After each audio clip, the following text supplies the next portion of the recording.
એમના ઉપર હુમલો કરવામાં આવ્યો અને આ વિસ્તારમાં બાબર સિટીનું અને આજુબાજુનું વાતાવરણ ડોળીને અસામાજિક તત્વોએ પોતાનો મનસૂબો અને પોતાની દાદાગીરી એ બહાર લાવવા માટે. નમસ્કાર મિત્રો, સ્વાગત છે તમારું અમારી ચેનલમાં. ને હમણાં બનાસકાંઠાના ભાભર ગામે તાજેતરમાં જે હુમલાના વિડીયો વાયરલ થઈ રહ્યા છે સોશિયલ મીડિયા ઉપર, અને અસામાજિક તત્વોએ જે ભાભરની શાંતિને અશાંતિમાં ભંગ કરવાની જે પ્રયત્નો કર્યા છે તેને લઈને જ્ઞાનીબેન ઠાકોરનું નિવેદન આવ્યું છે. અને જ્ઞાનીબેન ઠાકોરે નિવેદનમાં શું કહ્યું છે તે આપણે વિડીયોમાં જોઈએ. અને જ્ઞાનીબેન ઠાકોર આ જે ભાભરની શાંતિ ભંગ કરવા માટે પ્રયત્ન કર્યા છે એવા લોકોને શું સજા થવી જોઈએ અને શું સજા ના થવી જોઈએ એના વિશે જ્ઞાનીબેન ઠાકોરે કહ્યું છે. તો આપણે વિડીયો જોઈએ અને જાણીએ કે જ્ઞાનીબેન ઠાકોરે શું કહ્યું છે. જે એમના ઉપર હુમલો કરવામાં આવ્યો અને આ વિસ્તારમાં બાબર સિટીનું અને આજુબાજુનું વાતાવરણ ડોળીને અસામાજિક તત્વોએ પોતાનો મનસૂબો અને પોતાની દાદાગીરી એ બહાર લાવવા માટેના જે પ્રયત્નો કર્યા છે અને વખોડી કાઢીએ છીએ. અમારી પોલીસ પાસે એક જ માગણી છે, સમગ્ર ઠાકોર સમાજના યુવાનો, ધારાસભ્યશ્રી છે, અમે બધા આગેવાનો છીએ. અમારી પોલીસ પાસે 2-3 બાબતની આ બાબરના શહેરની સુરક્ષા માટેની માગણી છે. માગણીમાં મુદ્દા નંબર 1 કે આ અસામાજિક તત્વો એ તમામ દારૂનો ધંધો કરે, જુગારનો ધંધો કરે, ગાડીઓના હપ્તા ઉઘરાવવાનો ધંધો કરે, વેપારીઓ પાસે ખંડણી ઉઘરાવવાનું કામ કરે. અનેક પુરાવો છતાં પોલીસ એમની સામે કાર્યવાહી કરતી નથી ને એટલા માટે કરીને એ પૈસામાં ચકચૂર બનીને જ્યારે એમનાથી પૈસા ઘટે ને સુવિધાઓ પૂરી ના થાય ત્યારે આ પ્રકારની બદલીઓ કરવાના પ્રયત્નો કરે છે. એટલે આને ડાબે નંબર 2, ગ્રામ્ય વિસ્તારમાં ભણવા આવતી દીકરીઓ 1% પણ સુરક્ષિત નથી.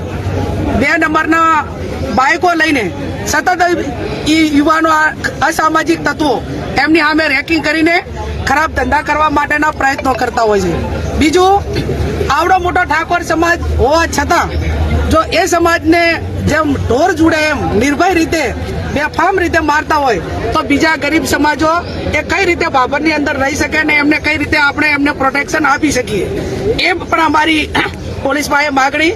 બીજું કે આ ઘટના બની એ ટાઈમે ભાભર ટાઉનની પોલીસ અહીંયા હાજર હશે, એને પોઈન્ટ આપેલો છે, તો પોલીસે પોતાની જે જવાબદારી છે એ શા માટે કાર્યવાહી ન કરી? જ્યારે એ લોકો મારીને નાહી ગયા અને એમ્બ્યુલન્સ આવી ત્યાં સુધી પોલીસનું કોઈ કાર્યવાહી નજરની સામે નથી આવી. બીજું, બજારની અંદર હોન્ડાથી લીધેલા બાઇકો હોય, બીજું અન્ય ઉઘરાણી હોય તો જે તે એજન્સીઓને કરવાની હોય, પોલીસને કરવાની હોય, એના બદલે અસામાજિક તત્વો એ આ વારંવાર હોન્ડાવાળાના બાઇકવાળા પાસે હપ્તાને ઉઘરાણી કરાવતા હોય છે અને એના હિસાબે અવારનવાર આ બબાલો થતી હોય છે.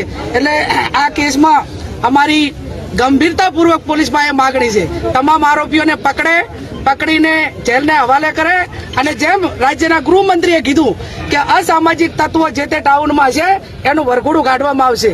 તો આ તમામ આરોપીઓને પકડીને શ્યામ હોટલે જ્યાં ઘટના બની ત્યાંથી કરીને પોલીસ સ્ટેશન સુધી એનું વરઘોડું કાઢવામાં આવે અને એમના સામે કડકમાં કડક કાર્યવાહી કરીને એની સાથે સંકળાયેલા જે વોટ્સએપ ગ્રુપો છે એ વોટ્સએપ ગ્રુપો મારફત વારંવાર મેસેજ કરીને ટોળા ભેગા કરીને એકયારે સામૂહિક હુમલા કરે છે. તો આ કઈ રીતે બંધ થાય, આ બાબતની માગણીઓ એ અમારી પોલીસ પાસે છે. અત્યારે અમે બધા જ બજારમાં મૌન રીતે ચાલીશું. બજારના વેપારીઓને વિનંતી કરશું કે બજાર બંધ રાખીને અમને સમર્થન આપે અને કાયદો અને વ્યવસ્થા જળવાઈ રહે એ રીતે શાંતિમય. તો મિત્રો, આ હતું બનાસકાંઠા સાંસદ જ્ઞાનીબેનનું કહેવું. અને આના વિશે તમારું શું કહેવું છે કમેન્ટમાં અવશ્ય જણાવજો. ને જો તમે ચેનલમાં નવા આવ્યા હોય તો અમારી ચેનલને સબસ્ક્રાઈબ કરી લેજો અને આ વિડીયોને વધુમાં વધુ શેર કરવા વિનંતી.